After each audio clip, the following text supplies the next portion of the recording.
La règle d'or, c'est qu'on ne peut pas se permettre de laisser une opération sans aucune action plus d'un jour. Il faut que tout ce qui a été envoyé dans la journée soit traité.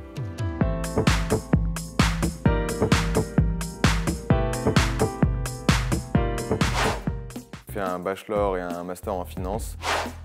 J'ai toujours fait de l'alternance, j'étais en CDD depuis septembre. Je suis diplômé aussi, CDIsé, donc voilà, tout est en ordre.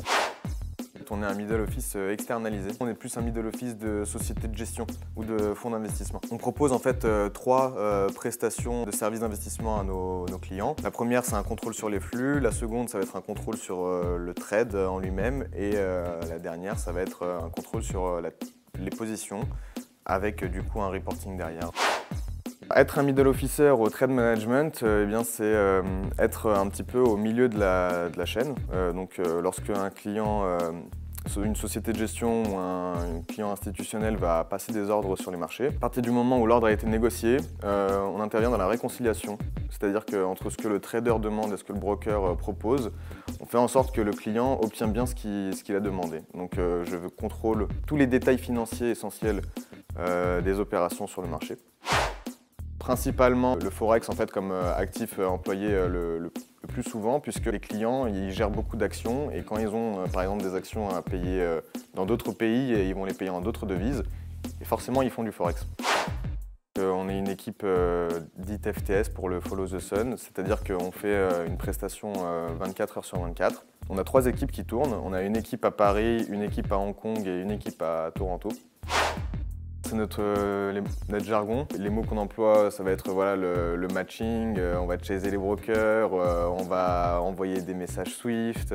Le matching, c'est simplement un rapprochement. Pour ce qui est, quand on dit t'as chasé le broker ou t'as chasé le client, ça veut dire que tu le relances. Les messages Swift, ce sont des messages bancaires en fait, internationaux qui sont envoyés.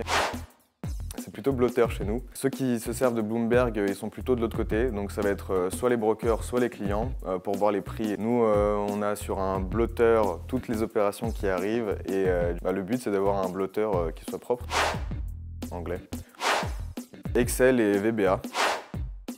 Plutôt AMF, plus que TOSA.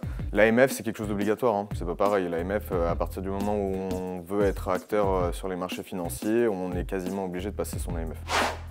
On travaille tous les jours avec eux. Ils sont vraiment en front, c'est pas pour rien, c'est qu'ils sont vraiment en première ligne. Nous, on arrive derrière, on est vraiment entre eux et le back. Au middle office, en général, on est plus mail. Maintenant, moi, je suis spécialisé sur le Forex et les produits dérivés. C'est quelque chose d'assez risqué. Et mon tuteur, comme ma formatrice, m'ont toujours dit « Prends ton téléphone, décroche ton téléphone. Tu solutionnes les problèmes 3 fois plus vite. » On est plutôt polytâche, hein. Tu as plutôt intérêt à savoir bien gérer tes mails, ton flux de mails, et bien gérer ton blotter, ta production. Plus les différentes demandes clients, les coups de téléphone que tu vas avoir dans la journée. Tu as intérêt à être multitask, ouais. Être organisé, rigoureux et flexible. Surtout la rigueur au travail.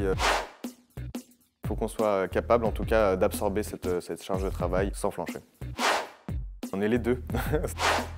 Le premier call que j'ai eu à faire en anglais, je me suis fait filmer. J'étais rouge comme une tomate parce que le but, c'est de nous décharger en fait à fond, à nous faire comprendre que, en fait, faut pas qu'on prenne cette pression.